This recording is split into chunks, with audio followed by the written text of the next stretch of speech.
دايو اف اكس 300 سي سي من شركة دايون، حاجة جديدة لسه نازله لنا. انا هنا في توب جير جيت اشوف ايه قصة الموتوسيكل ده. موتوسيكل ادفنتشر،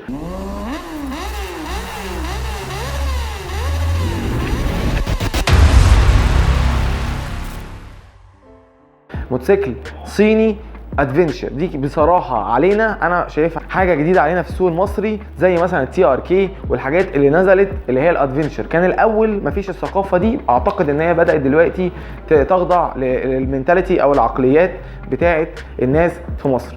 الموتوسيكل الادفنتشر بيتميز ان هو موتوسيكل ينفع تسافر بيه، عشان كده هو عامل لك 3 بوكسات زي ما انتم شايفين.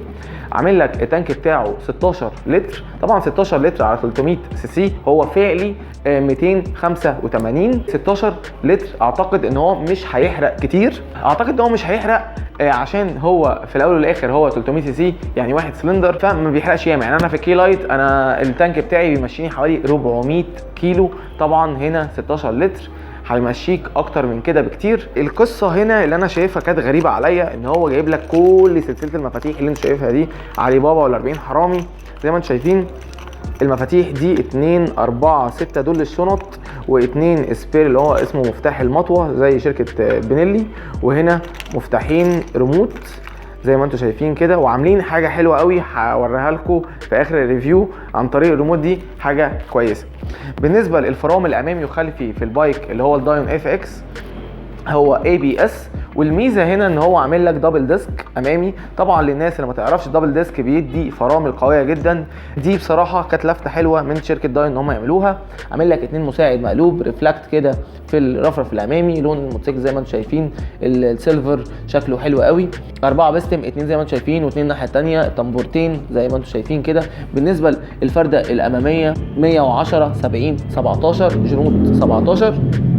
لو جينا بصينا هنا هنلاقي ان هم عاملين برده لفته ثانيه حلوه، ان هو حاطط لك المحرك جوه الشاسيه زي ما انتم شايفين، زي هو محصنه، ودي حاجه كويسه. زي فكره الفي ال ام زمان كانوا عاملين القصه دي، حتى في الفي ال ام كان الليميتد الغيارات بتاعته اول تحت الباقي فوق، هو 6 غيار في الدبوس الجانبي وفي سناده نص، وعامل لك انجن جارد كده زي ما انتم شايفين، حاجه في منتهى الشياكه والجمال. وتقدر ان انت تركب فوجات هنا، حاجه بصراحه في منتهى الشياكه والجمال. لو جينا بصينا من هنا هنلاقي ان هو مكتوب هنا 300 كده بالستيكر، شكله كويس. عاملين اللون الاصفر ده عاطي منظر بصراحه جمالي قوي ما شاء الله. بالنسبه للكرسي، بتفتح الكرسي من الجهه اللي انتم شايفينها دي، عامل لك كده مفتاح تقدر تفتح كده، ومن الناحيه اللي فوق دي انت لو حبيت تفتح الكرسي ده هتلاقيه شداد هنا، هتشد كده هيروح طالع معاك منتهى السهوله والبساطه. وعجبني قوي فكره الترتيب ده، حاسس ان الموضوع منظم كده وبشكل حلو قوي، حاجه ما شاء الله. بايد واحده هتقفل الكرسي كده. كنا زمان بنفك الحاجات دي بالينات وبتاع. هنا لو جينا بصينا هنلاقي مكتوب دايون، عاملين دي واي 300 اكس اف، دي علامه الكواليتي كنترول باس، ان هو تقفيل شركه، دي علامه تقفيل الشركه.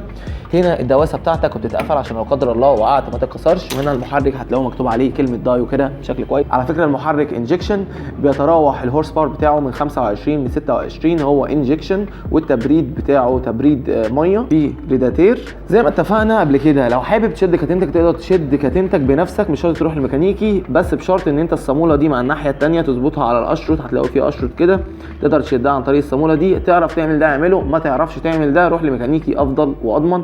السناده بتتركب الخلفي، وعلى فكره المساعد الخلفي مساعد واحد بين الافقي والراسي، وانا بحترم البايك لما بيكون مساعد واحد خلفي، لان هو بتحس بالميكانيزم بتاعته وانت مايل بتاخد غرزه، تحس ان هو افضل في الميكانيزم.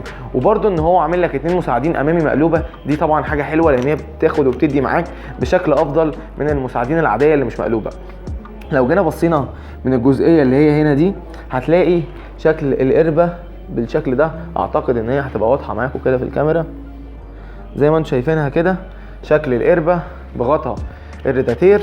للناس اللي ما تعرفش ليه هم عاملين غطاين، اللي لو تفتكروا اللادا زمان لما تيجي تفتح غطا الريداتير كان بيضرب في وشنا فكان بيسبب مشاكل، فهو عمل لك القربه عشان تزود القربه. الريداتير احتاج بيسحب من القربه دي كده. كانت معلومه على السريع. بالنسبه للقصه بقى اللي قلت لكم عليها اللي عايز اوريها لكم، شايفين المفتاح انا بعيد عن الموتوسيكل خالص اهو، هنيجي ندوس كده ونتك تكه مطوله هتلاقي الموتوسيكل دار معاك.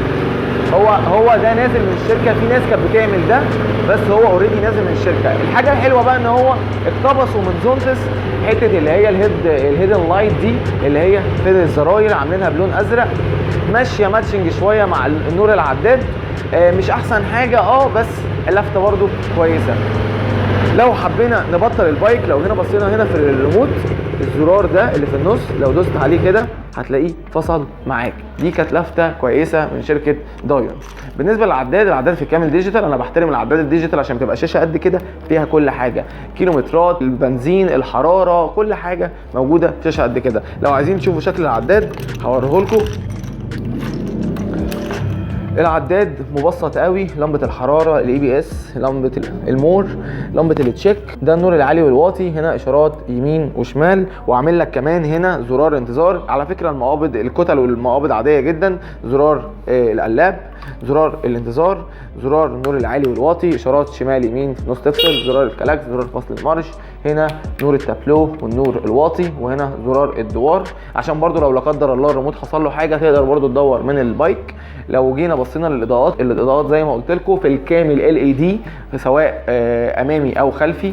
لو جينا بصينا النور العالي والواطي زي ما انتم شايفين عاملين لينس، اعتقد الاضاءه حلوه، بس لو انت عايز تزود اضاءه في الانجن جارد تقدر تركب لينسين هنا، هيبقى حاجه طبعا كويسه. بالنسبه لثمن الدايون FX 300 cc، هو في الكتالوج فعلي 285، موجود في معرض توب جير، عامل 93000 جنيه. اي حد عايز البايك ده يقدر يبص تحت الديسكربشن هيلاقي اللينك وارقام التليفونات يقدر يتواصل معاهم بكل سهوله وبساطه. اتمنى تاني يا جماعه ان انا اكون بفيدكم حتى ولو 1%، وانا كنت بديكوا لفته سريعه عن البايك اللي لسه نازل.